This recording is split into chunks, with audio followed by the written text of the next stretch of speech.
Hey guys, my name is Abhishek and thank you so much for tuning in to another episode of the Code Studio. In today's episode, we are going to start the series of interview prep in which we are basically going to go over problems from HackerRank. Why HackerRank? I'm going to talk about in the video, and without more chit chatting, let's get started. So over here we have a fairly easy problem over here because I filtered by easy. I wanted to start small, and basically this is a 2D array problem. So what we are given is one 6-dimensional 2D array with elements as shown over here, and for each element of this it will have a corresponding hourglass element. For example, for this first element the hourglass will be 1 1 1, then this one, and then these three. So we need to iterate over the 2D array and find out all possible values of the hourglass sum, and basically we need to find the maximum value of an hourglass sum for any given 2D array. So that's the TLDR of the problem. They have given examples which is going to be super helpful, and they have also given us few constraints as in when we talk about when we take decisions based on any of these constraints. I'll let you guys know on why these constraints are helpful. And over here we have the HackerRank code, and as when you select the coding language that you want, HackerRank pre-populates the boilerplate code, meaning that all the input output related code is already taken care of. So you as an aspiring coder or you as a student don't need to actually worry about the input and output logic. Not that they're not important, of course they are important and you need to know about this, but that is not your intent while solving a coding problem. So that's the initial background of the question. Let's get started. So we have to complete this function, and the input to this function is an array. So let's get started with first assigning the length property, and I'm assigning it to 6 because as mentioned in the constraints we'll have 6 lines of 6 inputs each, which means that the dimension of the array is 6 by 6. So I'm going to take 6 over here, and next we need to do traverse over the 2D array. And traversing over the 2D array is a widely used concept. So the way we do that is through 2 for loops.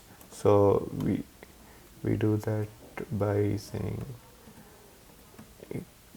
to 0, I less than length, and I plus plus. So I is an iterator. Similarly, we'll also have another iterator, and we will name that j. Right?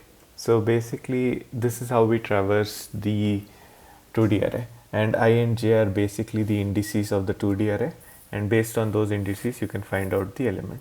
So for example, in this array 1 comma 1 is this element and 0 comma 0 is this element. So when we have 2 for loops, nested for loops, we can basically traverse over the entire 2D array like this, and then this, and then this, and finally this. So this is the basic of 2D array traversal. Next thing, so what we need to do is basically as we are traversing we need to find the corresponding hourglass element. For example, for this it will be these 3, this and these 3, and we need to basically find out that sum. One thing we will notice is not every element will have a corresponding hourglass. For example, when I reach this element, will I be able to construct an hourglass? No, because I don't have an element 2 spaces to the right of this starting element. So similarly over here, when I reach this element, will I be able to construct an hourglass? No, because I'll have to go 2 steps down, but I don't find an element 2 steps down. So that should be accounted for. And the way we account for it is basically limit the traversal to only here, till here. So we need to basically change the length to, uh, we need to decrease the length by 2. So basically reach till here. Do the first 4 and then first 4 over here, right? So we can do that by doing length minus 2 and length minus 2. A quick way to verify this is length is 6. So we need the element to go from 0 to less than 4. So 0 to 3. Does that make sense? We need 0, 1, 2 and 3. That makes sense because going to 4 will make the element go out of bound. Okay. So we have that over here. So basically we have the traversal logic in place. The next thing we need to do is we need to calculate the hourglass sum, and the hourglass sum is fairly straightforward. So let's do this is equal to the element and the element to the right of this element, the element two steps to the right of this element, the element diagonally towards the right of this element, bottom right, and j plus 1, and the same thing but 2 steps down. So we can do that by doing I plus 2 and I plus 2. Simple, right? So this will give us the hourglass sum of any hourglass starting at ai comma j. It's all nice that we have this, but this is not what the question is asking for. The question is only interested in the maximum value of this. So this problem what went from 2D hourglass traversal maximum. We have done the traversal, we have found the hourglass. All we need to do is find the maximum. And finding the maximum from a given set of values is fairly straightforward.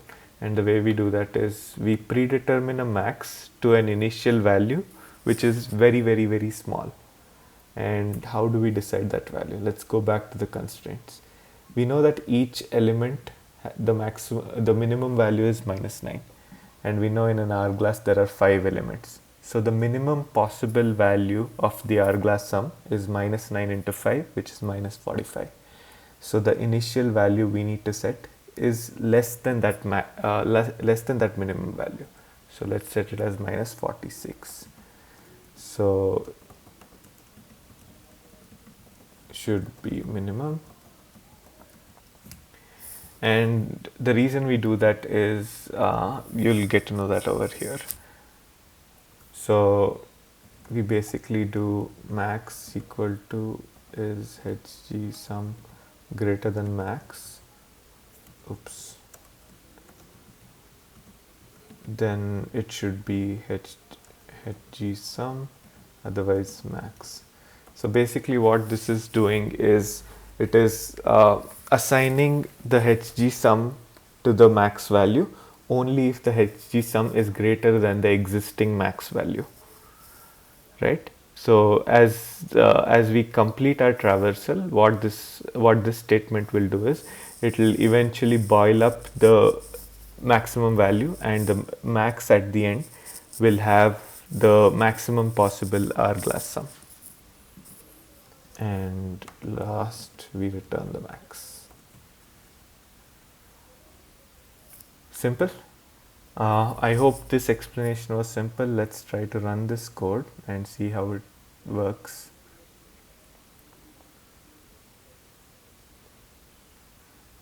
Woohoo! Failures after failures. A is not defined, which is a very, very good error because the name is array.